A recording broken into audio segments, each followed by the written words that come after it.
Hello hello.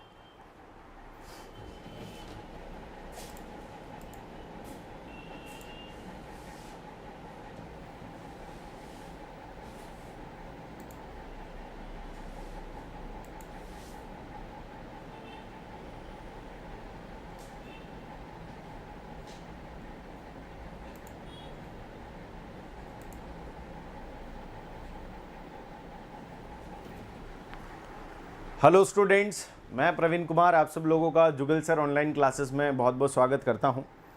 तो दोस्तों, जैसा कि हम पिछली क्लास में पढ़ रहे थे कुछ बेसिक प्रॉपर्टीज़ के बारे में जो थर्मोडायनेमिक्स से रिलेटेड हैं, और अपन ने कई सारी चीज़ें पढ़ी, उनके आधार पर कई सारे क्वेश्चंस भी किए अपन ने।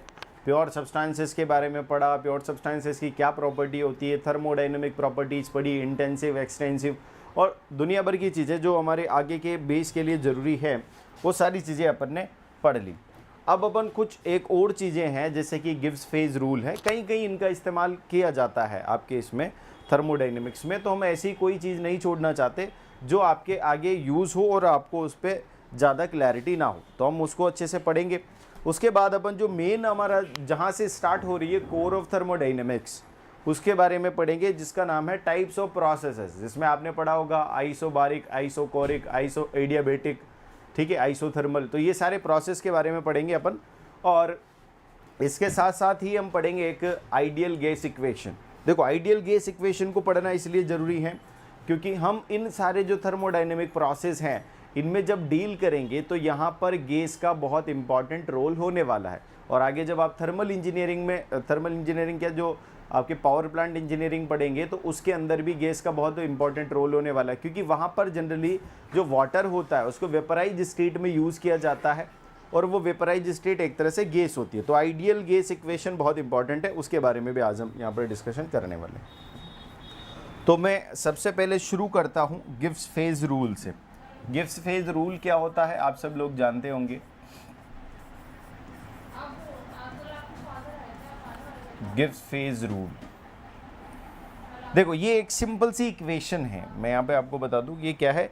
एक सिंपल सी इक्वेशन है जिसका इस्तेमाल आप ये पता करने में करते हैं कि हमारे सिस्टम में कितनी डिग्री ऑफ फ्रीडम है, या कितने पॉइंट्स ऐसे हैं, या कितने ऐसे प्रॉपर्टीज हो सकते हैं जिनको मैं वेरी कर सकता हूँ। ये होगा आपका इसका मेन मकसद, जिसमें होता है P + F = C+2। अब यहाँ पर सबसे पहली बात तो ये इक्वेशन है, इस इक्वेशन के एक एक एलिमेंट के बारे में हमें पता होना चाहिए कि P क्या है, F क्या है।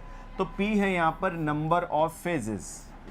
P क्या है? नंबर ऑफ फेजेस, यानी कि कितनी अवस्थाओं में इस एक सिस्टम में, पर्टिकुलर सिस्टम की बात कर रहा हूँ, पर्टिकुलर सिस्टम में पदार्थ की कितनी अवस्थाएं मौजूद है उस पर ये बात करता है, ठीक है। C का मतलब है यहाँ पर नंबर ऑफ कंपोनेंट्स, ठीक है ना। जैसे मैं यहाँ पर अगर बात करूँ ये फेज के बारे में, तो मैं अगर वाटर की बात करूं तो वाटर अपने जो लिक्विड स्टेट है, द्रव अवस्था, उसमें भी हो सकता है। द्रव प्लस गैस यानी लिक्विड और वेपर दोनों स्टेट में हो सकता है, यानी कि कंपोनेंट तो एक ही है, कौन? वाटर, लेकिन उसकी अवस्थाएं दो है, ऐसा है, ठीक है। एक दूसरा केस ये हो सकता है कि किसी सिस्टम के अंदर मान लो नाइट्रोजन गैस है और ऑक्सीजन गैस है, दोनों की अवस्था क्या है? गैस, यानी अवस्था तो एक है, यानी कि नंबर ऑफ फेजेस 1 हो जाएगा, लेकिन कंपोनेंट 2 हो गए। क्यों हो गए? क्योंकि ऑक्सीजन भी है और नाइट्रोजन भी है, दो अलग अलग कंपोनेंट है। तो इस टाइप का सीन यहाँ पर है, number of component present inside the system, ठीक है ना, यही है। और ये नंबर ऑफ कंपोनेंट हम जनरली कहाँ से डिसाइड करेंगे? ये केमिकल कंपोजिशन से। किससे? केमिकल कंपोजिशन से, कि दो अलग अलग केमिकल्स तो मिक्स नहीं है, ठीक है। बस ये हो गया। अब आता है आपका F है degree of freedom. Degree of freedom,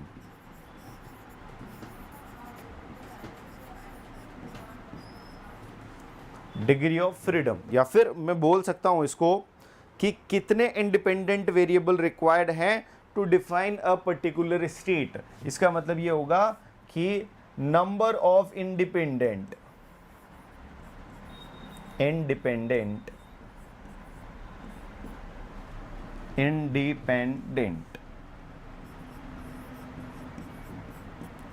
variables are required to define a state.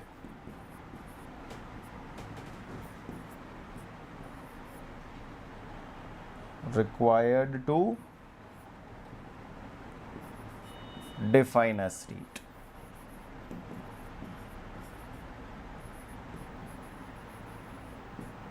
ये वाली बात है, ये है डिग्री ऑफ फ्रीडम। देखो अब ये जो डिग्री ऑफ फ्रीडम है इसको हम कैसे समझ सकते हैं, आप सब लोग यहां ध्यान देना।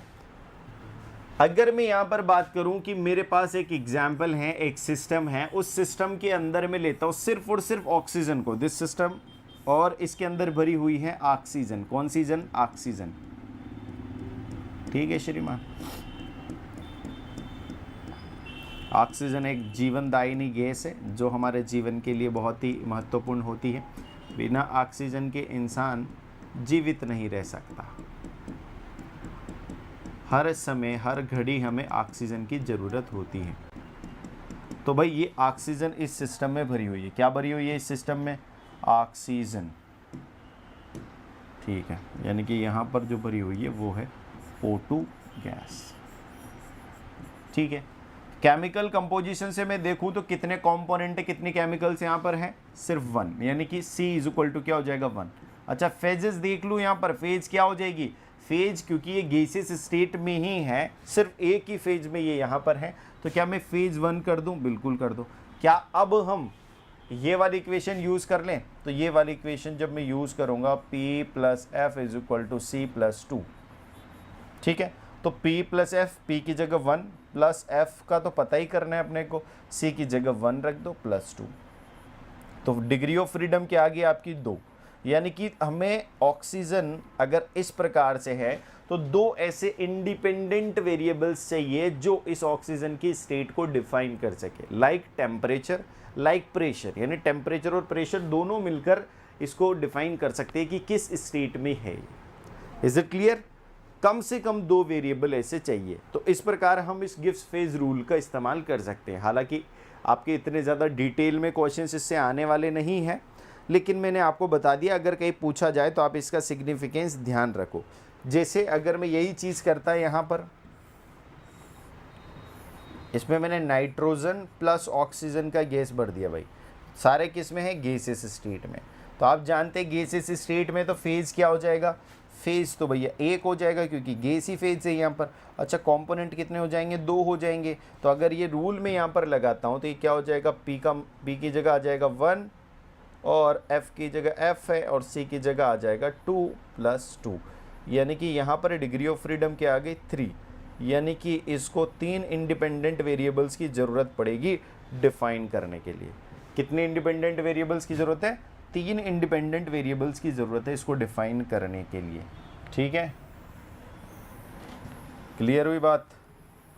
कोई कष्ट तो नहीं है? वो तो बता दो भाई।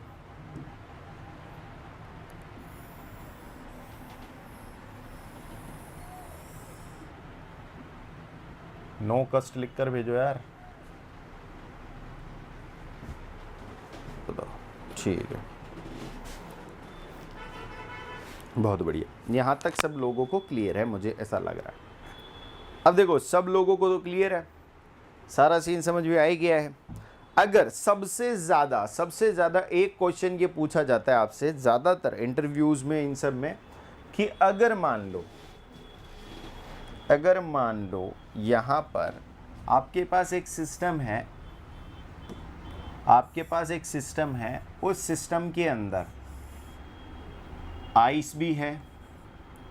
ठीक है, ये आइस का बॉक्स रख दिया मैंने। ठीक है, वाटर भी है, ये मैंने वाटर बना, और वेपर भी है।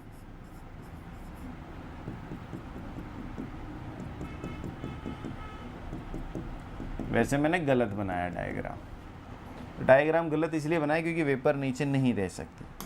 ठीक है, तो इसको सुधार लिया जाए यार, ऐसी भी क्या दिक्कत है, सुधार लेते हैं भाई। हमारे जीवन में इरेजर है ना, इरेजर से मिटाएंगे और सुधारेंगे। ठीक है, ये आइस बॉक्स रहेगा नीचे, क्योंकि सॉलिड को नीचे रख देते हैं जनरली। ठीक है, और यहाँ रख देते हैं हम वेपर।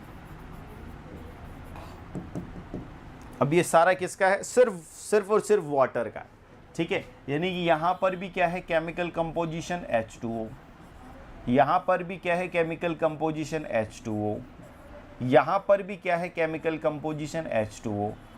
क्या यहां पर कंपोनेंट चेंज हुआ है? नहीं, यानी कि यहां पर C क्या हो जाएगा? 1 हो जाएगा। लेकिन अगर मैं फेज की बात करूं तो ये फेज कौन सी है? ये गैसियस फेज है, गैस। ये कौन सा है? लिक्विड है, ठीक है, ओके। और ये कौन सा है? सॉलिड है। तो आप देख रहे होंगे यहां पर गैस, लिक्विड और सॉलिड, यानी कि यहां पर कितनी फेजेस हैं? 3 फेज। कितनी फेज है? 3 फेज। समझ में आएगी बात? यहां पर कितने फेज है? 3 फेज। अब अगर मैं इसके सामने गिब्स फेज रूल लगाऊं तो क्या होगा? देखो, देखते हैं। यहां पर मैंने लिख दिया भैया फेज 3 है, plus F is equal to 1 + 2, और यहां से आएगा डिग्री ऑफ फ्रीडम 0। क्या इन तीनों के एक साथ होने के लिए, मुझे, मेरी बात ध्यान से सुनना, क्या इन तीनों अवस्थाओं के एक साथ एक सिस्टम में होने के लिए किसी भी इंडिपेंडेंट वेरिएबल की जरूरत ही नहीं है क्या? भाई मैंने बोला था कि जितनी डिग्री ऑफ फ्रीडम आएंगी, मैं ये समझता हूं उसका मतलब कि इतनी संख्या में मुझे इंडिपेंडेंट वेरिएबल्स चाहिए जो इस स्टेट को डिफाइन कर सके, इसके बारे में पूर्ण जानकारी दे सके। समझ में आई मेरी बात? लेकिन यहां तो 0 आ रहा है, तो ऐसा हो सकता है क्या? हाँ, बिल्कुल ऐसा होता है। जैसे ट्रिपल पॉइंट की मैं बात करूं, आपने ट्रिपल पॉइंट का कॉन्सेप्ट पढ़ा होगा कि एक ऐसा बिंदु होता है, एक ऐसा सिस्टम बिंदु होता है जहां पर पानी की या किसी भी वस्तु की, किसी भी केमिकल की तीनों अवस्थाएं एग्जिस्ट कर सकती है। हम सिर्फ पानी की बात कर रहे हैं, हम सिर्फ किसकी बात कर रहे हैं? पानी की बात। तो पानी के लिए वो जो अवस्थाएं होती हैं वो फिक्स होती है, वेरिएबल नहीं होती। ध्यान देना, वो अवस्था जो होती है जहां पर ये सारी चीजें एक साथ पाई जा सकती है वो फिक्स होती है, वेरिएबल नहीं होती। उसको डिफाइन आप करोगे किससे? टेम्परेचर और प्रेशर से। लेकिन अगर आपने प्रेशर को बदल दिया तो वो अवस्थाएं एग्जिस्ट नहीं करेंगी। अगर आपने टेम्परेचर को थोड़ा भी चेंज कर दिया तो अवस्थाएं वहां पर एग्जिस्ट नहीं करेंगी, यानी कि वो फिक्स है। इसलिए डिग्री ऑफ फ्रीडम 0 है। डिग्री ऑफ फ्रीडम का मतलब है, जैसे मान लो मैं अगर बात करूं कि द्रव है, मुझे सिर्फ द्रव अवस्था को दिखाना है, तो द्रव अवस्था पानी की मैं दिखाऊंगा। मुझे पता है कि 0 डिग्री पर आइस द्रव में कन्वर्ट हो जाता है, बर्फ जो है पानी में कन्वर्ट हो जाता है। अगर मैं 0 से 100 डिग्री तक भी तापमान वेरी करूं, क्या तापमान, मैंने कहा मेरे पास जो है तापमान को वेरी करने की फ्लेक्सिबिलिटी है, यानी टेम्परेचर को मैं चेंज कर सकता हूं, तब भी स्टेट वही रहेगी, उसी स्टेट को डिफाइन कर रहा हूं। लेकिन मैं यहां पर अगर तापमान को चेंज कर दिया तो मैं उस स्टेट को डिफाइन नहीं कर रहा हूं, यानी कि यहां पर तापमान और प्रेशर जो है वो फिक्स है। और उस पॉइंट को क्या बोलते हैं? ट्रिपल पॉइंट बोलते हैं, जहां पर तीनों, लिख देता हूं मैं, जहां पर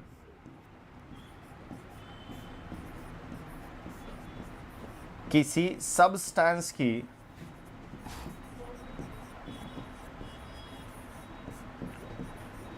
तीनों अवस्थाएं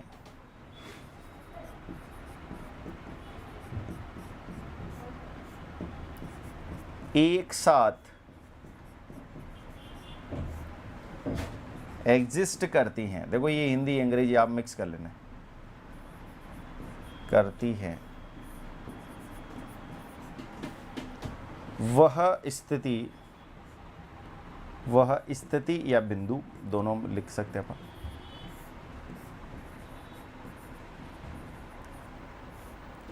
ट्रिपल पॉइंट कहलाता है। क्या कहलाता है? Triple point. ट्रिपल पॉइंट का मतलब है कि वहां पर ट्रिपल मतलब 3 और अवस्थाएं एग्जिस्ट करती हैं, कहलाता है। ये हिंदी में मैंने आपको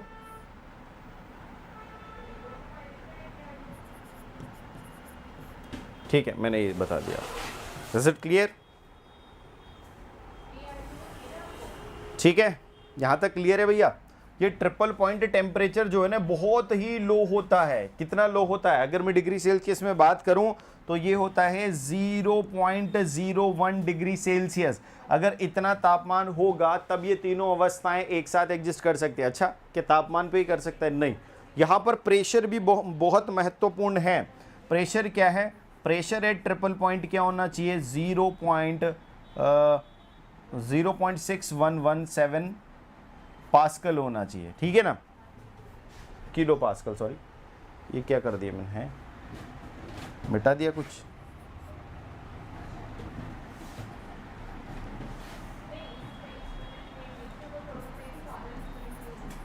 किलो पास्कल होना चाहिए। अगर ये स्थिति है, अगर ये स्थिति है तो हम बोल सकते हैं कि यहाँ पर ट्रिपल पॉइंट एग्जिस्ट करेगा। अच्छा, तीनों अवस्थाएं एग्जिस्ट करेगी।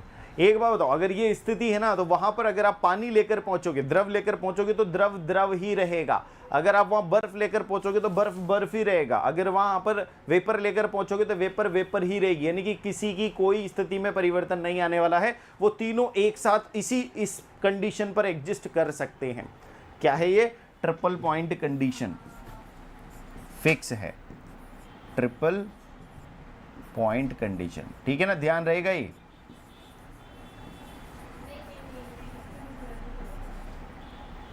Is it clear to all of you? किसी को किसी प्रकार की समस्या तो नहीं है भैया इसमें? चलो, बहुत बढ़िया, नहीं है। I think it is very much clear about. अब ये तो हो गया गिब्स फेज रूल। इसके बारे में अब इससे ज़्यादा जानकारी आपके लिए ज़रूरी नहीं है, ठीक है श्रीमान। अब अपन बात करते हैं नेक्स्ट टॉपिक जो हमारा है गैसेस के बारे में। देखो, गैसेस के बारे में अभी भी हम बात करते हुए ही तो आ रहे हैं। तो गैसेस जो होती है सामान्यतया ये कॉन्टिन्यूसली एक्सपांड करती है। इनको आप फ्री छोड़ दो, ये पूरी दुनिया घूम आएंगी। यानी कि ये कॉन्टिन्यूसली एक्सपांड करेंगी, अपने आप को रोकेंगी नहीं, कॉन्टिन्यूसली एक्सपांड करती है, ठीक है, फैलती है ये पूरी दुनिया में, अपना वॉल्यूम बहुत बढ़ा लेती है। तो कॉन्टिन्यूसली एक्सपांड करती है गैसेस। अब गैसेस कॉन्टिन्यूसली एक्सपांड करती है, इसका मतलब क्या? इससे क्या कंक्लूजन निकालूं? इसका मतलब ये है कि यार इनका वॉल्यूम जो है वो फिक्स नहीं रहता। वॉल्यूम जो है इनका फिक्स नहीं रहता। वो वॉल्यूम का इनका कोई ईमान धर्म नहीं है, ठीक है ना। No fix, not fix, fix नहीं रहता, क्योंकि ये तो फैलती रहती है, हर बार वॉल्यूम बदलती रहती है, चेंज होता रहता है, कभी बढ़ता है कभी घटता है, लेकिन ये फिक्स नहीं रहता, ठीक है ना। यानी कॉन्टिन्यूसली एक्सपांशन का मतलब है वॉल्यूम यहाँ पर फिक्स नहीं है। अब मैं यहाँ पर बात करूँ गैसेस के लिए, अगर मैं आइडियल गैस इक्वेशन पर चलूं तो देखो, आइडियल गैस इक्वेशन जो है, मेरी बात ध्यान से सुनना। सबसे पहले तो मैं यहाँ पर आपको कुछ कंडीशंस लिखा देता हूं कि यार गैस, जिस गैस के बारे में हम बात करेंगे वो गैस कैसी होनी चाहिए, उस गैस की परिभाषा क्या है, ठीक है ना, कब वो गैस हमारे ये कंसीडरेशन है इसके अंदर आएगी। सबसे पहली बात तो ये कि उसके पार्टिकल की साइज, यानी कि size of the particle of the gas should be less than the separation between the molecules. इसका मतलब समझ में आ रहा है कि यार जो मॉलिक्यूल्स है वो बहुत बहुत छोटे होने चाहिए। जैसे यहाँ पर एक मॉलिक्यूल है, यहाँ पर एक मॉलिक्यूल, दूरी की तुलना में इनका जो आकार है, इस बिंदी का जो आकार है वो इनके बीच की दूरी की तुलना में नगण्य है, क्या है, नेग्लिजिबल है। और ऐसी अगर स्थिति है तभी मैं उसको गैस बोलूंगा, ठीक है। तब नहीं बोलूंगा कि भैया ये तो यार इनके बीच में दूरी भी बहुत कम है और इनके बीच में दूरी बहुत कम है और इनकी आकार भी बहुत कम है। भले इनका आकार कम है लेकिन इनके बीच की दूरी कम है, तो मैं इसको गैस नहीं बोलूंगा। ये नॉट अ गैस, क्या हो जाएगा, ये नॉट गैस मेरी भाषा में, ठीक है ना। और ये हो जाएगी गैस, ये है गैस। क्योंकि क्या है, ये वो सिस्टम है जहां पर पार्टिकल्स के बीच की दूरी की तुलना में उनका आकार काफ़ी छोटा होता है, ठीक है। बहुत बढ़िया, समझ में आ गई बात। तो ये कंडीशन नंबर 1 लिख लूँ, क्या लिखूँ, आपकी अंग्रेजी भाषा में लिखाता हूँ मैं। Molecules are very small relative to the distance between them. Molecules are very small as compared to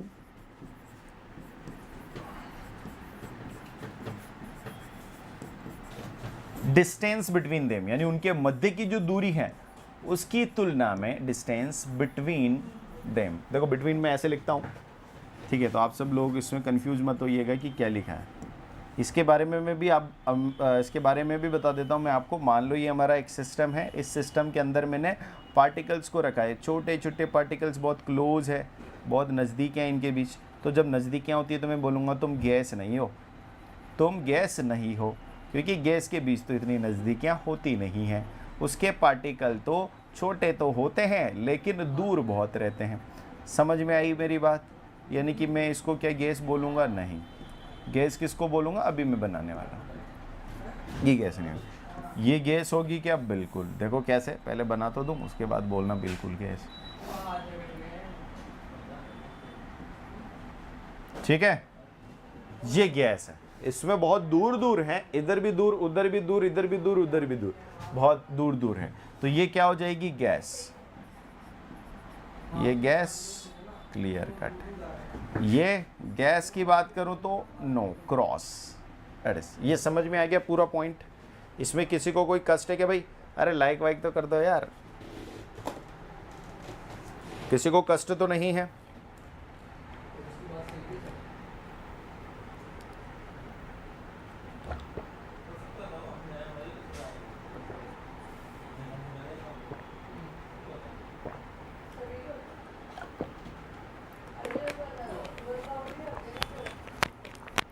थोड़ा फास्ट चलते हैं वरना टाइप ऑफ प्रोसेस तक पहुंच ही नहीं पाएंगे। ठीक है, तो ये हो गया भैया, एक तो हो गया आपका। दूसरा क्या होगा कि पार्टिकल्स किस में होते हैं? पार्टिकल्स आर, या बोल सकते हैं मॉलिक्यूल्स, मॉलिक्यूल्स नहीं पार्टिकल्स ही बोलेंगे। पार्टिकल्स जो होते हैं गैस के, particles are in random motion, are in random motion. Random का मतलब होता है कहीं भी, मतलब कोई स्पेसिफिक डायरेक्शन में नहीं है। मतलब पार्टिकल्स अपनी मर्जी से जिधर मन कर रहा है उधर घूम रहे हैं, रैंडम मोशन में है लेकिन चल रहे हैं। मोशन का मतलब चलना। अब जब कोई पार्टिकल चलेगा और उस पार्टिकल का मास भी है तो उस पार्टिकल के साथ क्या एसोसिएटेड होगा? मोशन के साथ एसोसिएटेड होता है एनर्जी। और किस टाइप की एनर्जी होती है? मूविंग ऑब्जेक्ट के साथ काइनेटिक एनर्जी। यानी कि क्या पॉज करेंगे? Kinetic energy. यानी कि जो घूमते हुए मॉलिक्यूल्स हैं वो क्या पोज करेंगे? काइनेटिक एनर्जी पोज करेंगे। ये समझ में आ गई बात? ठीक है साहब। अब वो काइनेटिक एनर्जी पोज करेंगे जैसे में, अब तीसरा पॉइंट ये है, गैसों का ये सिद्धांत है यार। तीसरा पॉइंट ये है कि जैसे मैं गैस का तापमान बढ़ाऊंगा, यानी टेम्परेचर अगर मैं सिस्टम का इंक्रीज करता हूं, टेम्परेचर इंक्रीज करता हूं, तो ये जो रैंडम मोशन है ये बढ़ जाता है। क्या बढ़ जाता है? रैंडम मोशन जो होता है ये बढ़ जाता है। पार्टिकल्स बहुत तेज तेज मूव करने लगते हैं। अब तुम जानते हो यार, रैंडम मोशन बढ़ेगा, काइनेटिक एनर्जी में भी तो बढ़ोतरी होगी। तो इसका मतलब ये है कि kinetic energy will go up, यानी कि काइनेटिक एनर्जी इन पार्टिकल्स की बहुत ज़्यादा हो जाएगी। ये कंडीशंस है जिस गैस को हम लेंगे, यानी कि जो भी गैस हम लेंगे वो एक तो ऐसी होनी चाहिए, एक कैसी होनी चाहिए कि उसके पार्टिकल्स रैंडम मोशन में होते हैं, मतलब होते ही हैं, और जब टेम्परेचर बढ़ाएं तो उसका काइनेटिक एनर्जी उसके पार्टिकल्स की बढ़नी चाहिए। ये हमारी कुछ कंडीशंस हैं। ठीक है श्रीमान? ओके। अब अगर मैं अगली बात करूं तो यहां पर मैं एक और चीज़ डिफाइन कर लेता हूं हमारी आगे की स्टडी के लिए। प्रेशर। जनरली लोग प्रेशर को मिस इंटरप्रेट करते हैं। प्रेशर का मतलब होता है कि जो हम फोर्स लगाते हैं किसी सिस्टम पर, वो फोर्स पर यूनिट एरिया क्या होता है? प्रेशर होता है। नहीं, प्रेशर, अब हम गैस सिस्टम के बारे में बात कर रहे हैं तो किसी भी सिस्टम के अंदर किसी भी बर्तन में बोल देते हैं, पिस्टन, सिलेंडर, बर्तन, वेजल, कुछ भी बोलो, उस वेजल के अंदर अगर गैस भरी हुई है तो उस गैस का पार्टिकल उसकी दीवार पर कितना फोर्स लगा रहा है पर यूनिट एरिया, वो कहलाएगा प्रेशर यहां पर। ठीक है ना? तो प्रेशर क्या होगा? Force exerted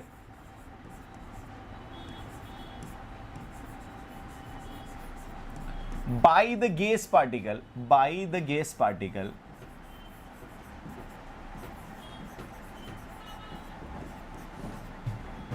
per unit area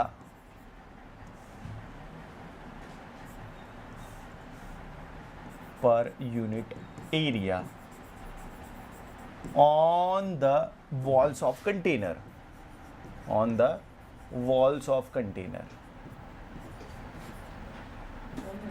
यानी कंटेनर की दीवार पर जो बल लगेगा पर यूनिट एरिया वो क्या कहलाएगा, वो कहलाएगा भाई साहब प्रेशर, जो कौन एक्सर्ट कर रहा है, gas. Is it very much clear? ठीक है। एक और टर्म आती है जब हम पढ़ेंगे एब्सोल्यूट जीरो टेम्परेचर। क्या आता है? Absolute zero temperature. तो भाई ये एक ऐसा टेम्परेचर है, एब्सोल्यूट जीरो टेम्परेचर, ठीक है ना, इसका ध्यान रखना। ये एक ऐसा टेम्परेचर है जिस तापमान पर दुनिया रुक जाएगी, जिस तापमान पर दुनिया रुक जाएगी, थम जाएगी। कैसे? 0 डिग्री केल्विन की बात करता हूं मैं, 0 डिग्री केल्विन, या फिर मैं कह सकता हूं -273 डिग्री सेल्सियस, है ना। अब यार आप खुद इमेजिन करके देखो, 0 डिग्री सेल्सियस पर बर्फ जम जाती है, ठीक है। माइनस में अगर 5, 10, 50 डिग्री तापमान हो तो इंसानों की हिम्मत नहीं कि वो चल हिल डुल सके, ठीक है, जीवन मुश्किल। लेकिन -273 डिग्री सेल्सियस पर तो दुनिया ही रुक जाएगी, यानी किसी भी पार्टिकल के अंदर, किसी भी गैस के अंदर जो पार्टिकल्स रैंडम मोशन में थे सब जम जाएंगे, बिल्कुल रेस्ट में आ जाएंगे, चलना बंद, ठीक है ना। यानी it is the temperature at विच, ये क्या है, it is a temperature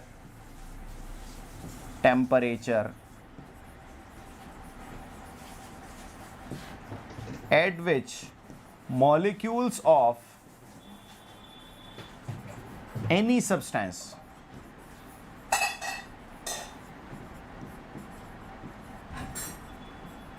are in rest.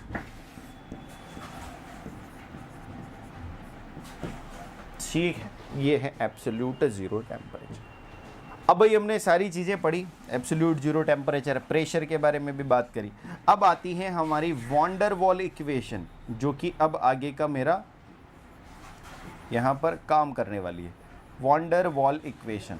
तो आप सब लोगों ने वॉन डेर वाल इक्वेशन पढ़ी तो होगी भाई, बचपन में ही सही, 11th में ही सही, केमिस्ट्री में पढ़ी होगी आपने वॉन डेर वाल इक्वेशन, ठीक है। हालांकि कुछ विद्यार्थियों ने सर इसका यूज़ कहाँ होगा, अरे बच्चों इसका यूज़ होने वाला है, चिंता मत करो। अभी मैं थर्मोडाइनमिक्स को पढ़ा रहा हूँ ना, तो आपको सब बता दूंगा मैं कि यूज़ कहाँ होगा और कहाँ नहीं होगा। तो जो वॉन डेर वाल इक्वेशन है, आपने अगर 11th पढ़ा है तो केमिस्ट्री में पढ़ा होगा, और नहीं पढ़ा तो कोई दिक्कत नहीं है, अभी हम पढ़ लेते हैं। Van der Waal equation generally एक ऐसी इक्वेशन है जो ऐसे लिखी जाती है, कैसे, P + A/v², ब्रैकेट, आपने ऐसे नहीं पढ़ी होगी अभी, V - B bracket R × T, ठीक है। अब यहां पर मैं सारे पैरामीटर्स को डिफाइन करूंगा एक एक करके। आप सब जानते हैं P क्या है, यहां पर प्रेशर, और प्रेशर को कैसे मेजर करते हैं, पास्कल में, ठीक है ना। और जनरली हम बात करें अगर ऐसा यूनिट की, तो Newton per metre square is also ऐसा यूनिट, ठीक है। और इसके बाद अगर हम बात करें, यहाँ पर है हमारा दूसरी टर्म वॉल्यूम, क्या है, लेकिन ये वॉल्यूम साधारण वॉल्यूम नहीं है, ये मॉलर वॉल्यूम है, ठीक है ना। मॉलर वॉल्यूम, जैसे कि स्पेसिफिक वॉल्यूम होता है वैसे मॉलर वॉल्यूम होता है। अब मॉलर वॉल्यूम की क्या खासियत है, volume metre cube per unit mole, ये होगा metre cube per unit mole. Specific volume metre cube per unit kg, या फिर मीटर क्यूब पर केजी, यानी 1 केजी पर कितना स्पेस है वो कहलाएगा स्पेसिफिक वॉल्यूम, ये मॉलर वॉल्यूम है, ठीक है ना। तो ये समझ जाना आप। और इसके बाद यहाँ पर है एक तो R, जिसको बोलते हैं हम कैरेक्टरिस्टिक कांस्टेंट, क्या बोलते हैं, कैरेक्टरिस्टिक गैस कांस्टेंट होता है ये, कैरेक्टरिस्टिक गैस कांस्टेंट, ठीक है। अब इसकी यूनिट क्या होगी ये मैं अभी आगे बता दूंगा आप। और उसके बाद ये होता है T, जो कि हमारा टेम्परेचर होता है, और ये टेम्परेचर किस में मेजर करते हैं अपन, केल्विन में। अब मैं यहाँ पे दिखा देता हूँ, इसका भी कर लेते हैं भाई, इसका भी कर लेते हैं। ये प्रेशर है, ये वॉल्यूम है भाई, प्रेशर में प्रेशर ही जुड़ेगा, ठीक है। मैं अगर बोल दूं कि 2 केजी पानी में, सॉरी 2 केजी दाल में आप ऐसा करो, ये जोड़ दो 10 मीटर वायर जोड़ दो, तो दाल में 10 मीटर कैसे जुड़ेगा भाई, केजी में मीटर नहीं जुड़ता ना, केजी में केजी जुड़ेगा। अगर मैं बोलूँ 2 केजी दाल में 1 केजी दाल और जोड़ दो, यानी कि 1 किलो दाल और जोड़ो, 3 किलो हो गया। लेकिन आप किलो को और मीटर को कैसे जोड़ोगे, यानी कि किसी भी चीज़ को जोड़ने या घटाने के लिए उनकी इकाइयाँ समान होनी चाहिए। यानी कि अगर पी प्रेशर है न्यूटन पर मीटर स्क्वायर, तो इस प्रेशर के अंदर जो A बाई वी स्क्वायर ये टोटल एंटिटी जुड़ेगी, ये जुड़ने वाली एंटिटी का भी यूनिट क्या होना चाहिए, न्यूटन पर मीटर स्क्वायर। ध्यान रखना, जैसे ये वॉल्यूम है, मॉलर वॉल्यूम है, तो ये जो माइनस बी हो रहा है तो बी को भी क्या होना चाहिए, मॉलर वॉल्यूम ही होना चाहिए, इसकी भी यूनिट सेम होनी चाहिए, तब ये इसमें जुड़ेगा। ठीक है, यानी कि ये पूरे डब्बे की यूनिट क्या हो जाएगी, देख लो, और ये पूरे डब्बे की यूनिट क्या हो जाएगी, मैं यहां पर इनको एनालाइज करके बताता हूं। इसकी हो जाएगी न्यूटन पर मीटर स्क्वायर, ये वाले की हो जाएगी मीटर क्यूब पर मोल। ठीक है, यही है। और यहां से हम यूनिट किसकी निकालना चाह रहे हैं, आर की। मैं इधर ले दूं इनको यार, इधर यहां पर बना देते हैं, आर के यूनिट के बारे में चर्चा कर रहे हैं तो यहां बना देते हैं अपन। ये हो गया newton per metre square into metre cube per mole is equal to, यहां हो गया आर, और टेम्परेचर का लिख रहे हो आप केल्विन, तो आर की क्या होगी आपकी यूनिट, इससे एक गायब। आर का यूनिट हो गया न्यूटन मीटर स्क्वायर, ध्यान देना, न्यूटन अच्छा मीटर स्क्वायर का मीटर खत्म हो गया, अपॉन मॉल केल्विन। अब इसको ये लिख सकते हो आप joule, newton into metre joule होता है। ठीक है, और किलो जूल लिखोगे तो क्या लिखोगे, किलो जूल। थोड़ा इधर लिख दें ताकि आपको दिक्कत नहीं आएगी, किलो जूल पर किलो मोल केल्विन। ठीक है ना, किलो किलो ऊपर कर दिया अपन ने, और ये होगी इसकी एसआई यूनिट। किसकी एसआई यूनिट है ये, कैरेक्टरिस्टिक कांस्टेंट की। ध्यान देना कैसे निकाली, ये आपको समझ में आ गया होगा। ठीक है, इतने गणित आप लगा सकते हैं। अब यहां पर हम देखें टेम्परेचर की, तो केल्विन है इसी। अब हमारे पास बचे हैं बचा है ए और वी, ए और बी। ए और बी के बारे में भी अपन बात कर लेते हैं। थोड़ा इसको छोटा करना पड़ेगा इसको समझने के लिए, क्योंकि जगह नहीं है और आपको अच्छे से दिख रहा हो। अच्छे से दिख रहा है भाई, दिख रहा हो तो बता दो, चैट में बता दो। ठीक है, अब मैं यहां पर ए की बात करूं तो ए क्या होगा, ए होगा फोर्स। ध्यान देना, ए क्या होगा यहां पर मेरा, ए को अगर मैं डिफाइन करूं, ए होगा फोर्स ऑफ अट्रैक्शन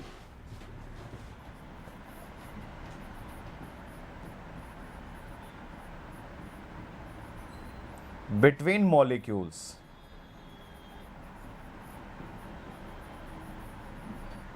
क्या होगा ये, force of attraction between molecules. अब इसकी यूनिट क्या आएगी, force of attraction between molecule की, ए जो है, इसकी यूनिट भी बताते हैं अपन।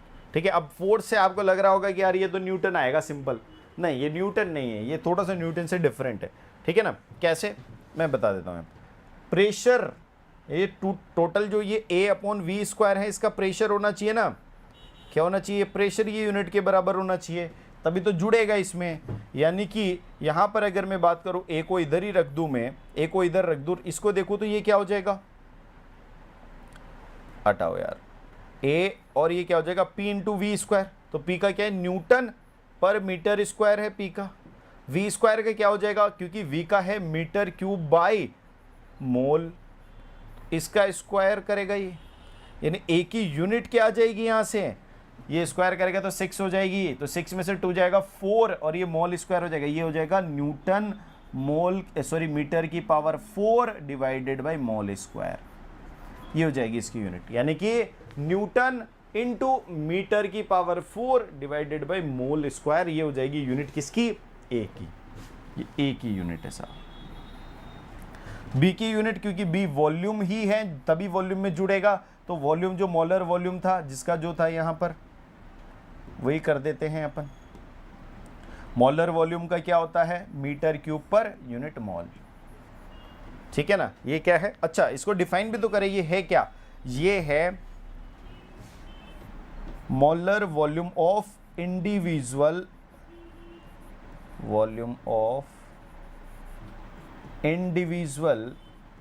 मॉलिक्यूल। और वो जो वॉल्यूम था ना, वो जो वॉल्यूम था यहां पर, ये मोलर वॉल्यूम, ये टोटल सिस्टम का वॉल्यूम था, ये वी सिस्टम का था, ये बी किसी इंडिविजुअल उसका मॉलिक्यूल का है। ठीक है, चलो बिल्कुल सही। तो ये बात आपको समझ में आ गई सारी, ये वॉन डेर वाल इक्वेशन भी समझ में आ गई। अब इस वैन वाल इक्वेशन से कैसे हमारी आइडियल गैस इक्वेशन आई, ये मैं अभी आपको बताता हूँ। इस वैन वाल इक्वेशन से कैसे आइडियल गैस इक्वेशन आई, ये मैं बताता हूँ आपको। देखो वैन वाल इक्वेशन क्या है,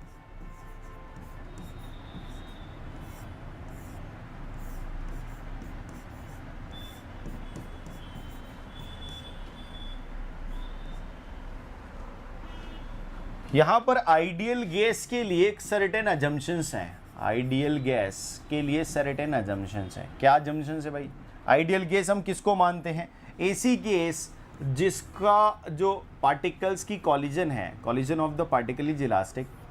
सबसे पहली बात, उनके पार्टिकल्स जो आपस में टकराते हैं वो इलास्टिक है। Collision of particles is elastic. Elastic है। इलास्टिक का मतलब क्या होगा कि वो कहीं कुछ लॉस नहीं करते हैं, जितनी एनर्जी लेकर जाते हैं उतनी एनर्जी उनकी आफ्टर टक्कर, कॉलिजन मतलब टक्कर लगने के बाद भी उतनी ही ऊर्जा उनमें रहती है। ठीक है ना। ज़्यादातर लोगों की टक्कर लगने के बाद हालत ख़राब हो जाती है, लेकिन ये ऐसी आइडियल गैस है जिसके यहाँ पर टक्कर लगने से कोई प्रभाव नहीं पड़ेगा। जितनी एनर्जी उनके पास पहले थी उतनी एनर्जी अब रहेगी, जितना मोमेंटम उनके पास पहले था अभी भी उतना ही मोमेंटम उनके पास रहेगा। नो मोमेंटम लॉस, इसका मतलब ये है आइडियल गैस में, no momentum loss, no momentum and energy loss. ठीक है ना, ये वाला कॉन्सेप्ट है। पहली बात तो ये। अच्छा, दूसरा अजम्पशन क्या है कि इनके पार्टिकल्स के बीच में जो फोर्स ऑफ अट्रैक्शन है वो फोर्स ऑफ अट्रैक्शन खत्म। Attraction between molecules is zero. यानी कि वो तभी तो वो रैंडम मोशन करेंगे, तभी तो वॉल्यूम बढ़ाएंगे। अगर उन दोनों के बीच में जो अट्रैक्शन वाला फोर्स होगा वो अगर सिग्निफिकेंट होगा तो वो एक दूसरे को दूर क्यों जाने देंगे? भाई अट्रैक्शन का फोर्स है हमारे बीच, तो हम तुमको दूर नहीं जाने देंगे, हम तुमको पास ही रखेंगे, क्योंकि हम आपस में अट्रैक्शन ज्यादा है, तो भाई दूर नहीं जाने देंगे। तो अट्रैक्शन बिल्कुल जीरो है, इस वजह से वो कहीं भी घूम सकता है। ठीक है ना। तो ये वाला तो कौन सा था? ए क्या हो गया? जीरो। ठीक है, क्योंकि हम गैस के बारे में ये मान के चले थे कि उनके बीच की जो स्पेसेस होती हैं वो उनके आकार से काफी ज्यादा होती है। यानी कि उनके बीच की जो दूरियां हैं वो उन पार्टिकल्स के आकार की तुलना में काफी ज्यादा है, और उन पार्टिकल्स का आकार उस दूरी की तुलना में बहुत ही अल्प है, नेग्लिजिबल है, यानी नगण्य है।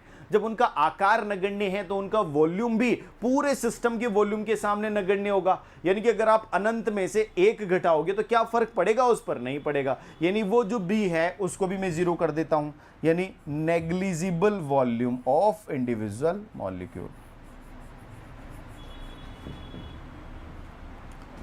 वॉल्यूम ऑफ इंडिविजुअल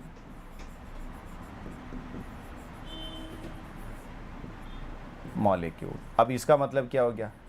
बस इंडिविजुअल मॉलिक्यूल में ये हो गया तो बी हो जाएगा जीरो, बस खत्म। ये तीन अजम्पशंस लेकर हम चले हैं। इन तीनों अजम्पशंस पे ही हमारी आइडियल गैस इक्वेशन अभी बनने वाली है, मैं आपके सामने अभी बताने वाला हूं। अब ये बताओ यार, ये इसी इक्वेशन में ए को जीरो रख दूं तो क्या ये पूरा जीरो हो जाएगा? हो जाएगा सर, ये पी हो जाएगा। ठीक है ना। यहां पर क्या बचेगा? P। अच्छा, V में से B माइनस कर रहा था, B जीरो कर दो तो क्या बचेगा? V। इधर क्या बचेगा? RT।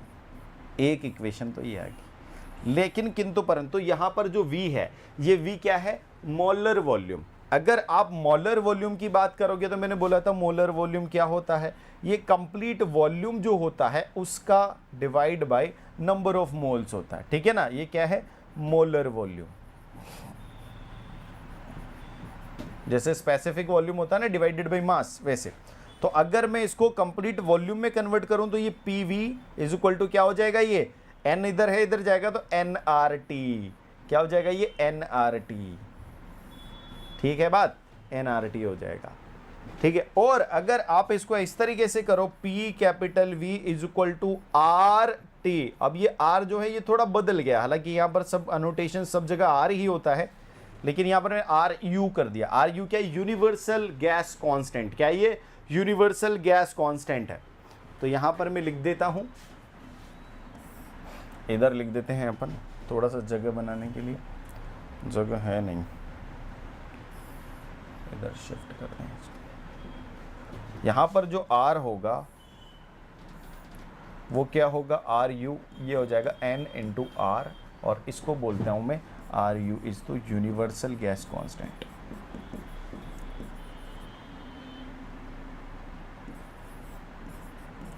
गैस कांस्टेंट, ठीक है। इस आर यू की कुछ वैल्यूज भी होती हैं। आर यू की वैल्यूज क्या होती है मैं एग्जैक्टली मेरे को ध्यान नहीं रहा, पर 8 पॉइंट समथिंग 8.314 होता है, ऐसा कुछ होता है, ठीक है, चेक कर लेते हैं। हाँ वही होता है 8.3144747। इतना कौन जाएगा? किलो जूल पर किलोमोल केल्विन, ये होता है। क्या हो गया? किलो जूल पर किलोमोल केल्विन, यही होगा। यही यूनिट निकाली थी अपन ने, किसकी? यूनिवर्सल गैस कांस्टेंट की। लेकिन अगर यूनिवर्सल गैस कांस्टेंट नहीं दिया हो, सीधे आर दिया हो, कैरेक्टरिस्टिक गैस कांस्टेंट दिया हो, तो भी आप कर सकते हो। और उसका क्या होता है? देखो उसका इंटरेस्टिंग होता है, वो होता है Cp माइनस Cv। Cp क्या है?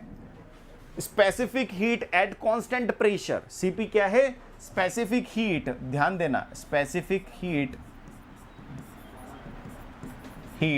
At constant pressure. Specific heat at constant pressure है क्या? Cp, ठीक है ना। और ऐसे ही Cv क्या होगा? Specific heat at constant volume, ठीक है। यहां तक सारा फंडा सेम, यहां पर होगा सिर्फ कांस्टेंट वॉल्यूम, ठीक है ना। कांस्टेंट वॉल्यूम पर स्पेसिफिक हीट क्या क्या कहलाएगी? Cv, ठीक है। और एक और इंटरेस्टिंग बात मैं बता दूं, Cp अपॉन Cv जो होता है वो क्या होता है? गामा होता है। अच्छा, गामा क्या होता है? Adiabatic constant. अब यार आपको अभी यहां पर एक साथ सारी चीजें समझ में नहीं आएंगी, ठीक है ना, सारी चीजें एक साथ समझ में नहीं आएंगी, लेकिन मैंने अभी बता दी, आगे मैं इनको और ज्यादा डिटेल में एक्सप्लेन करने वाला हूं, तब आपको पिक्चर क्लियर हो जाएगी कि वहां पर सब सर ने बोला था कि ये स्पेसिफिक हीट होती है और ये कांस्टेंट प्रेशर होती है और ये कांस्टेंट वॉल्यूम होती है। बाकी आपको ध्यान रखना है अभी यहाँ पर, ठीक है ना। तो ये आर जो होता है कैरेक्टरिस्टिक गैस कांस्टेंट जो था वो Cp माइनस Cv होता है। Specific heat at constant pressure, यानी कि कांस्टेंट प्रेशर पर, समदाब पर जो विशिष्ट ऊष्मा होगी किसी भी पदार्थ की वो कहलाएगी Cp, और ऐसे ही सम आयतनिक प्रोसेस में जो होगी वो कहलाएगी Cv, ठीक है। ये है, ये ध्यान रखना। इन पर क्वेश्चन आए हुए हैं इसलिए मैं इन पर इतना गौर कर रहा हूं। अब ये हो गया अपना सारा काम जो हमने यहाँ पर आइडियल गैस इक्वेशन मैंने आपको बता दी, यूनिवर्सल गैस कांस्टेंट सब कुछ बता दिया। अच्छा, और इसका वैल्यू भी आप देखोगे, गामा होता है तो गामा को अपन लेते हैं 1.414 जनरली सामान्यतया। मैं यहाँ पर अगर बता दूं, सामान्यतया गामा की वैल्यू जो होती है वो होती है 1.414, ध्यान रखना, ठीक है। अब 1.414 होगी गामा की वैल्यू, इसका मतलब ये है कि Cp ज्यादा होगा उससे, ठीक है। और Cp ज्यादा होगा तो इसका भी वैल्यू आएगा कुछ 287 कुछ करके आता है, 287 जूल पर केजी केल्विन। देखो यहाँ पर मोल नहीं है, केजी केल्विन में ये ना, क्योंकि ये विशिष्ट ऊष्मा हम क्या किस में मेजर करते हैं?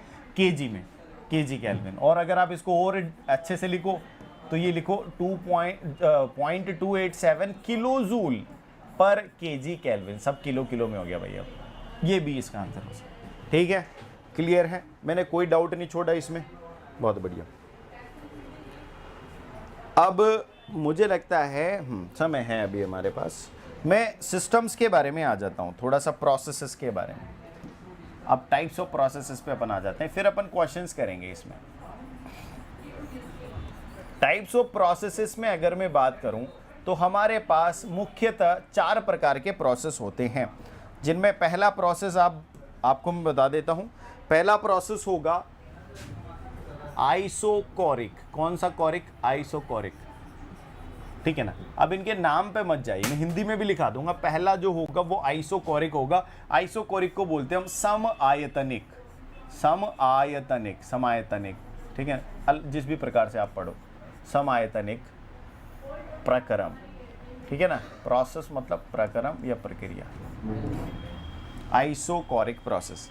अब सम आयतनिक, इसका हिंदी वाला नाम बता रहा है, सम मतलब समान, आयतनिक मतलब आयतन, यानी कि क्या होगा यहाँ पर, आयतन समान होगा। ध्यान देना यहाँ पर, मैं इसको अच्छे से डिटेल में ही बता दूं आपको। सम मतलब होता है समान और आयतनिक मतलब आयतन, यानी कि समान आयतन की बात कर रहा है, और अंग्रेजी में बोले तो सेम वॉल्यूम की बात कर रहा है। तो वॉल्यूम सेम को क्या बोलेंगे अपन, कांस्टेंट वॉल्यूम, यानी कि ये जो प्रोसेस होगा इसको क्या बोलोगे आप, कांस्टेंट वॉल्यूम प्रोसेस।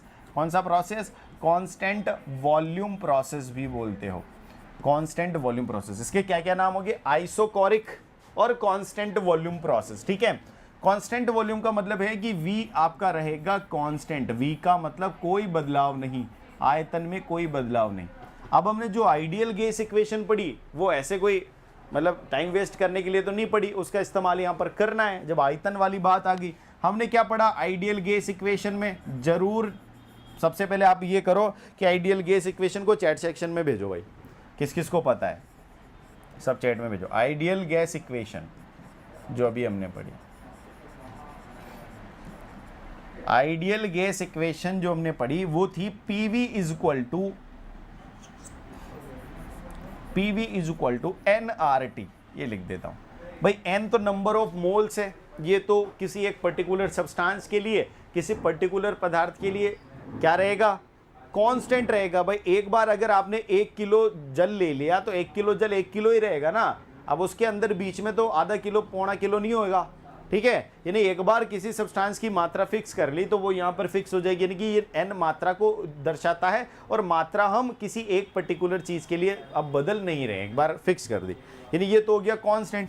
ठीक है, R खुद बोलता है कि मैं कैरेक्टरिस्टिक कांस्टेंट हो भैया, तो जब तुम कांस्टेंट हो और तुम भी कांस्टेंट हो तो सारा कुछ कांस्टेंट हो गया।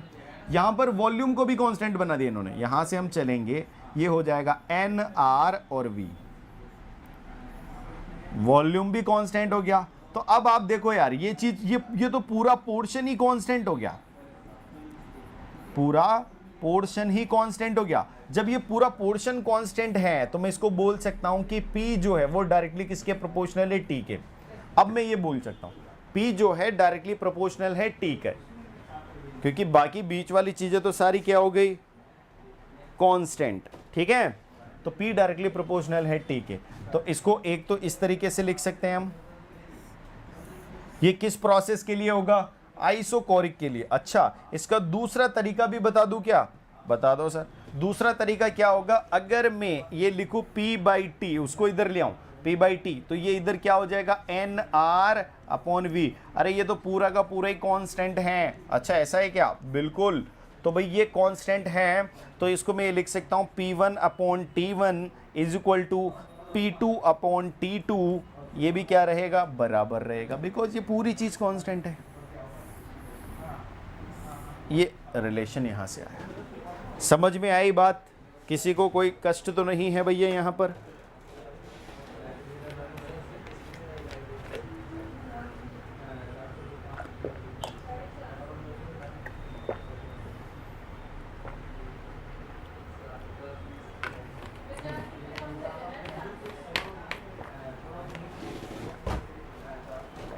ठीक है साहब, तो हमने अभी पढ़ा आइसोकोरिक, क्या पढ़ा, आइसोकोरिक। अब हम पढ़ने वाले आइसोबारिक।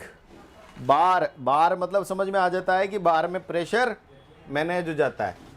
जब लोगों के जीवन में ज़्यादा प्रेशर हो जाता है तो वो कहाँ जाते हैं, बार में। तो बार में प्रेशर क्या हो जाता है, कंट्रोल हो जाता है, कांस्टेंट हो जाता है, यानी कि समझ में आई बात। आइसोबारिक, आइसो का मतलब होगा सेम, बारिक मतलब प्रेशर, यानी कि कांस्टेंट प्रेशर वाला जो प्रोसेस होगा उसको बोलेंगे हम आइसोबारिक, है कि नहीं। यानी कि दूसरा हमारा जो प्रोसेस है उसका नाम है आइसोबारिक प्रोसेस। बहुत बारीक है ये, है ना, आइसोबारिक प्रोसेस। आइसोबारिक प्रोसेस का मतलब है कि ये क्या हो जाएगा, इसको बोलूंगा मैं, आइसो मतलब समदाबीय, समदाबीय प्रोसेस, समदाबीय प्रक्रम, समदाबीय प्रक्रम। ठीक है, और इसको हम हिंदी में नहीं अंग्रेजी में बोलेंगे यार, constant pressure constant pressure process. अब ये कांस्टेंट प्रेशर कैसे हुआ मैं बता देता हूँ। हिंदी जानते हैं सब लोग, बहुत अच्छे से जानते हैं सर, बचपन से हिंदी तो पढ़ी है। सम का मतलब होता है समान, जैसे हम पिछली कक्षा में पढ़ के आए हैं। दाबिये का मतलब होता है दाब, ठीक है, इसका मतलब सेम प्रेशर। सेम प्रेशर मतलब प्रेशर सेम रहेगा, मतलब प्रेशर कांस्टेंट है। तो सेम प्रेशर मतलब हो गया कांस्टेंट प्रेशर, यानी कि कौन सा प्रोसेस हो गया, कांस्टेंट प्रेशर प्रोसेस है, आइसोबारिक। ठीक है, अब यहां पर भी लगाओ P is equal to constant हो गया। क्या हो गया, P is equal to constant, simple सी बात है भाई, प्रेशर कॉन्स्टेंट। यहां पर भी लगाओ भाई आइडियल गैस इक्वेशन, क्योंकि दुनिया में आइडियल गैस इक्वेशन हमने पढ़ी किस लिए है, कि उसका इस्तेमाल कर सकें, है ना। तो इसका इस्तेमाल हम यहाँ पर करने वाले। क्या है आइडियल गैस इक्वेशन, जरा बताइए हमें। आइडियल गैस इक्वेशन है PV is equal to nRT। बार बार मैं दिखाऊंगा तो आपको शायद याद भी हो जाएगी, nRT, ठीक है ना। P तो भाई कांस्टेंट है, तो मैं क्या ये V is equal to NR upon P लिख दूं, लिख दो सर, और इधर लिख देता हूं T, ठीक है। तो क्या ये कांस्टेंट है, हाँ बिल्कुल सर, जैसे अभी पहले को वो दूसरा कांस्टेंट बना था, अब ये कांस्टेंट बन गया, क्योंकि n कांस्टेंट, r कांस्टेंट, और p ये बोल रहा है खुद जाकर के कांस्टेंट है भाई, ठीक है। तो ये कांस्टेंट, इसका मतलब ये हो गया कि v जो है वो डायरेक्टली प्रोपोर्शनल हो गया t कर, हो गया, यानी कि वॉल्यूम जो है वो टेम्परेचर के डायरेक्टली प्रोपोर्शनल हो गया। इसका मतलब अगर हम फिजिकल सेंस में देखें तो अगर आप चाहते हो कि मैं प्रेशर को कांस्टेंट रखूं, तो प्रेशर को कांस्टेंट रखोगे, अगर तापमान बढ़ा दिया तो फिर क्या होगा, वॉल्यूम बढ़ेगा, ठीक है। और अगर आप वॉल्यूम को कांस्टेंट रखना चाहते हो तो तापमान बढ़ाओगे तो क्या बढ़ेगा, प्रेशर बढ़ेगा, ठीक है ना। यानी एक चीज को कांस्टेंट रखते दूसरी चीज पर उस तापमान का असर पड़ने वाला है, जो कि बिल्कुल जायज है। ये समझ में आ गई बात। अच्छा, इसको एक अनेक तरीके से, अलग तरीके से लिखूं, लिख दो। दूसरा तरीका क्या होगा बताओ भाई फटाफट। दूसरा तरीका ये होगा कि श्रीमान अभी जस्ट हमने देखा कि V इज इक्वल टू क्या है, NR अपॉन P कर दिया मैंने, ये T इधर था, इस T को भी यहाँ ले आऊं, डिवाइड में हो गया। क्या ये इधर यही बचा, क्या ये कांस्टेंट है, ओके, समझ में आ गई बात, क्या कहना चाहते हो बाबा। यानी कि V by T is equal to constant, और इसके अनुसार मैं क्या लिख सकता हूं, V1 upon T1 is equal to V2 upon T2। समझ में आई मेरी बात। चलो ये तो लिख सकता हूं, इसके अलावा और क्या लिख सकता हूं, इसको थोड़ा सा फॉर्मुलेट कर दूं तो V1 upon V2 is equal to क्या लिख सकता हूं, इसको इधर ले, T1 अपॉन T2 लिख सकता हूं क्या। मतलब हम कितने भी तरीके से लिख सकते हैं, देखो ये हमारी मर्जी है हमें लिखना कैसे है, ठीक है इसको, लेकिन सेंस वही है, पूरा जो बेस है, इसका आधार है वो सेम है, बस आप लिखने के तरीके बदल सकते हो। आगे बात समझ में कनाई, मुझे लगता है कि अब आपको बिल्कुल क्लियर कट समझ में आ गई। दूसरा प्रोसेस देखते हैं, आइसोबारिक हो गया, आइसोकोरिक हो गया। अब देखते तीसरा आइसोथर्मल। आइसो का मतलब तो अब आप सब लोग जान चुके होंगे कि आइसो का मतलब होता है सेम।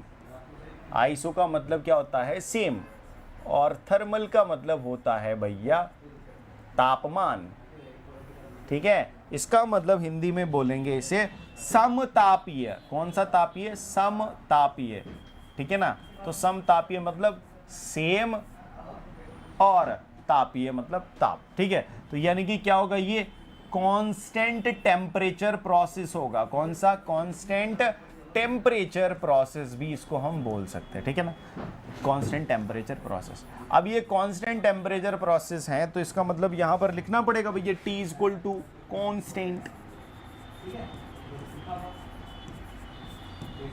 आइडियल गैस इक्वेशन लगाओ, जीवन में पढ़ी किस लिए है, तो भैया आइडियल गैस इक्वेशन लगाई, क्या होती है, PV is equal to nRT, ठीक है। N और R बचपन से ही पैदाइश कांस्टेंट है, ठीक है ना। और यहां पर मैं बात करूं T की, वो खुद भी कांस्टेंट हो गया, तो भाई ये P NRT तो NR तो पहले ही कांस्टेंट था, ये NRT पूरा मिलाकर भी कांस्टेंट हो गया ना, तो ये भी कांस्टेंट हो गया, तो ये कांस्टेंट हो गया, तो PV is equal to constant लिख दूं, लिख दो सर, ये लो सर। तो क्या मैं अब ये लिख सकता हूं P1V1 is equal to P2V2? हाँ बिल्कुल लिख सकते हो, ठीक है, ये हो गया। अच्छा, इसको अलग तरीके से भी लिख सकता हूं मैं, इसको ये भी लिख सकता हूं constant divided by volume V। तो क्या हो गया ये, P is inversely proportional to V। क्या हो गया, P is inversely proportional to V, ये भी देख सकते हैं। यानी कि वॉल्यूम बढ़ेगा तो प्रेशर घटेगा, वॉल्यूम बढ़ेगा तो प्रेशर घटेगा, ये मैंने यहां पर लिख दिया, ठीक है ना। चलो बहुत बढ़िया, ये हो गया साहब आपका आइसोथर्मल।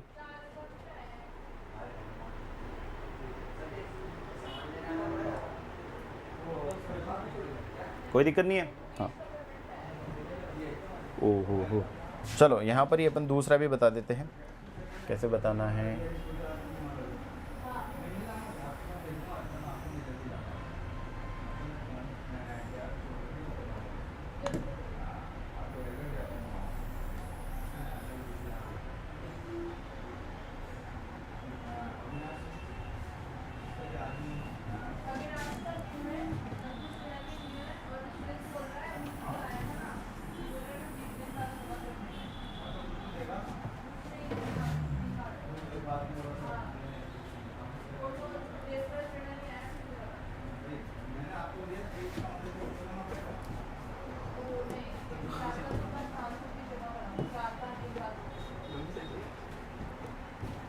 ठीक है, तो अब अपन आगे पढ़ते हैं। क्या पढ़ा अभी अपन ने, आइसोथर्मल प्रोसेस, और आइसोथर्मल के बाद आता है एक मोस्ट इंपॉर्टेंट, सबसे इंपॉर्टेंट है भाई। दुनिया में कई सारे लोगों के इस प्रोसेस की वजह से तोते उड़े हुए हैं, कई सारे लोगों को समझ नहीं आता। ये है एडियाबैटिक प्रोसेस। कौन सा, एडियाबैटिक प्रोसेस, यानी कि इससे एडी चोटी का जोर लगाना पड़ जाता है समझने के लिए, ठीक है। एडियाबैटिक प्रोसेस का मतलब होता है रुदोष्म प्रक्रम। इसको क्या बोलते हैं हम हिंदी में, रुदोष्म प्रक्रम, ठीक है ना। अब हिंदी वाले से भी बिल्कुल क्लियर नहीं हुआ सर, पहले तो हिंदी वाले से हो जाता समतापीय मतलब कांस्टेंट तापमान, अब ये रुदोष्म क्या है मैं बताऊंगा आपको। रुदोष्म प्रक्रम का मतलब है कि जहां पर ऊष्मा वर्जित हो, ऊष्मा का मतलब एक जगह से दूसरी जगह पर जाने पर ये रोने लग जाता है। रुद मतलब रोना, और ऊष्मा मतलब ऊष्मा के आदान प्रदान से क्या हो जाएगा, रोने लग जाएगा। तो रुदोष्म प्रक्रम, इसका मतलब ये होगा यहां पर ऊष्मा का आदान प्रदान वर्जित है, ऊष्मा का आदान प्रदान वर्जित है, आदान प्रदान वर्जित है, यानी कि हीट एक्सचेंज नहीं हो सकती, वर्जित है, ठीक है, यानी नो हीट एक्सचेंज। समझ में आई बात। अब कोई हीट एक्सचेंज नहीं है तो यहां पर हम आइडियल गैस इक्वेशन नहीं लगा सकते, सॉरी। क्या लगाएंगे, यहां पर थोड़ा सा बदलाव है, बस आपको ध्यान रखना है, वो होगी एडियाबैटिक इक्वेशन। एडियाबैटिक इक्वेशन, अब यहां पर एडियाबैटिक इक्वेशन में क्या आता है भैया, ये होती है एकदम कांस्टेंट टेम्परेचर वाले की तरह। भाई मेरी बात ध्यान से सुनना, जब हीट एक्सचेंज होगी नहीं, तो तापमान का सराउंडिंग के साथ भी एक्सचेंज नहीं होगा, तापमान बढ़ेगा घटेगा भी नहीं। लेकिन यहां पर एडियाबैटिक रिएक्शन होने की वजह से यहां पर एक कांस्टेंट आ जाता है पावर में, किसके, V के, जिसको बोलते हैं हम एडियाबैटिक कांस्टेंट, ठीक है। क्या बोलते हैं इसको, एडियाबैटिक कांस्टेंट। अभी क्लास है क्या और किसी की, अच्छा ठीक है, एडियाबैटिक कांस्टेंट बोलते हैं। तो ये हो जाता है, यानी कि यहां से हम क्या कर सकते हैं, P1V1 की power gamma is equal to P2V2 की पावर गामा, ऐसा कर सकते हैं, ठीक है ना। ये लिख सकते हैं बहुत आराम से, क्लियर है बात, ठीक है। तो अब आज की कक्षा को अपन जल्दी थोड़ा समाप्त कर लेते हैं, बाकी एक आध क्वेश्चन अपन कर लेते हैं जो इस पर आए हुए हैं, ठीक है। और एडियाबैटिक प्रोसेस अभी खत्म नहीं हुआ है, ध्यान देना। अभी आपको लग रहा होगा कि सर ये तो बहुत आसान था, आप तो बोल रहे थे बहुत डिफिकल्ट है, लोगों को समझ नहीं आता। ये अभी खत्म नहीं हुआ है, इसलिए अभी सिर्फ मैंने आसान चीज़ें पढ़ाई है। नेक्स्ट क्लास में अपन इसको देखेंगे किसकी डिफिकल्ट चीजें भी क्या है, उससे पहले अपन कुछ एक क्वेश्चन देख लेते हैं। देखो पहला क्वेश्चन है वॉन डेर वाल इक्वेशन में भी रिटर्न है। वॉन डेर वाल इक्वेशन अपन ने पढ़ी, ये 2008 में छत्तीसगढ़ जेई में आया, ठीक है। तो क्या पढ़ा था अपन ने, ये वाली हो सकती है कि नहीं, क्योंकि यहाँ पर वी पर स्क्वायर नहीं है, ध्यान रखना, ये दिखेगी सब एक जैसी, गलती मत कर बैठना। p plus a upon v का स्क्वायर v माइनस बी, ये बिल्कुल क्लियर है, ठीक है। ये माइनस प्लस भी चेंज हो जाता है, ये वी स्क्वायर यहाँ v दे दिया, यहाँ स्क्वायर दे दिया, तब भी गड़बड़ है, ठीक है ना।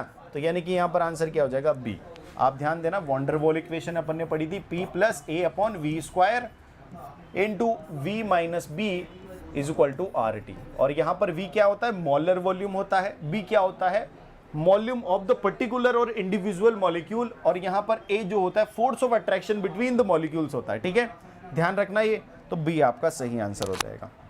और भी एक ऐसा, चलो एक क्वेश्चन देख ले रहे हैं। आर, जो गैस कांस्टेंट की बात कर रहे थे अपन, आर वो मैंने क्या बताया था आपको, Cp माइनस Cv, यानी दो विशिष्ट ऊष्माएं, यानी कि एक तो विशिष्ट ऊष्मा कब, समदाब पर, समान दाब पर, कांस्टेंट प्रेशर पर, और एक कांस्टेंट वॉल्यूम पर। दोनों विशिष्ट ऊष्माओं का अंतर क्या देता है आपको, गैस कांस्टेंट। मैंने बताया था गैस कांस्टेंट, और ये होता है 287 जूल पर केजी केल्विन, ठीक है। और अगर अलग तरीके से लिखो तो 0.287, ज्यादातर इस प्रकार से दिया होता है किलो जूल में, किलो जूल पर केजी केल्विन, ठीक है, ये होगा। और एक और बात मैं यहाँ पर बता दूं, उसको ध्यान रखने के लिए, Cp अपॉन Cv क्या होता है, गामा। गामा क्या होता है, एडियाबेटिक कांस्टेंट, जो अभी अपन ने यहाँ पर लिखा था ये वाले में, एडियाबेटिक कांस्टेंट, ये होता है Cp अपॉन Cv, और इसका वैल्यू जनरली होता है 1.414, ठीक है, ध्यान रखिएगा। तो यहाँ पर क्या हो जाएगा, sum of two specific heats नहीं, difference of two specific heat बिल्कुल सही है, प्रोडक्ट ऑफ प्रोडक्ट नहीं है, प्रोडक्ट का मतलब होता है गुणा, रेशियो का मतलब होता है भाग, ठीक है, सम का मतलब होता है जोड़, तो जोड़ घटाओ गुणा भाग दे रखा है, ये नहीं होगा, ठीक है। ये देखो characteristic equation of the gas, अब जो कैरेक्टरिस्टिक इक्वेशन है उसमें यहाँ पर लिखा हुआ है कि ये स्पेसिफिक वॉल्यूम है, V जो है वो स्पेसिफिक वॉल्यूम है, और M जो है वो मास ऑफ द गैस है। अब यहाँ पर हमने आजकल क्या लिखना शुरू कर दिया, PV is equal to NRT, ठीक है। ये कब लिखते थे, जब मोलर वॉल्यूम होता था, लेकिन स्पेसिफिक वॉल्यूम होगा तो क्या लिखेंगे भाई, N को M कर देंगे, सिंपल सी बात है, मास से मल्टीप्लाई कर दो। N क्या था, मोल था, जब मोलर वॉल्यूम के लिए बात करते थे, और यहाँ पर M है तो भाई ऐसे अपन कर सकते हैं आराम से। कौन सी इक्वेशन हो जाएगी, B, यहाँ पर सही आंसर हो जाएगा। ऐसे से जाएगा क्वेश्चन करके। और देखिए क्या, अच्छा इसको नहीं देखेंगे, इसको बाद में करेंगे अपन, इसको भी बाद में करेंगे। ये देख लो, सिंपल सी बात है, ये इस प्रकार से इक्वेशन लिखी हुई है, ये इक्वेशन किस नाम से जानी जाती है, हालांकि इन्होंने ना बहुत गड़बड़ कर दिया, इन्होंने टेम्परेचर नहीं लिखा, यानी कि ये करेक्शन था पेपर में, टेम्परेचर नहीं लिखा है इन्होंने, यूपी SSC जेई का, पर ये इक्वेशन किसकी है, वॉन डेर वाल इक्वेशन है, ठीक है, वॉन डेर वाल इक्वेशन है। बस अभी अपने क्वेश्चन खत्म हो चुके हैं। ये universal value of the gas equation ये भी मैंने कराया था, ये मैंने क्या लिखाया था आपको, 8.314 किलो जूल पर किलो मोल केल्विन, ठीक है ना। ये पहला वाला ही ऑप्शन आई थिंक सही है, जूल नहीं है, हाँ पहला वाला ऑप्शन ही सही है, बाकी नहीं है, ये आप चेक कर सकते हैं पिछली स्लाइड से। तो बहुत बहुत धन्यवाद आप सब लोगों का, मिलते हैं अपन अगली क्लास में, तब तक के लिए बाय बाय दोस्तों। और इन सब चीज़ों को रिवाइज करते रहिए, रिवाइज नहीं करोगे तो सब गोल हो जाएगा, ठीक है। तो मिलते हैं अपन अगली क्लास में।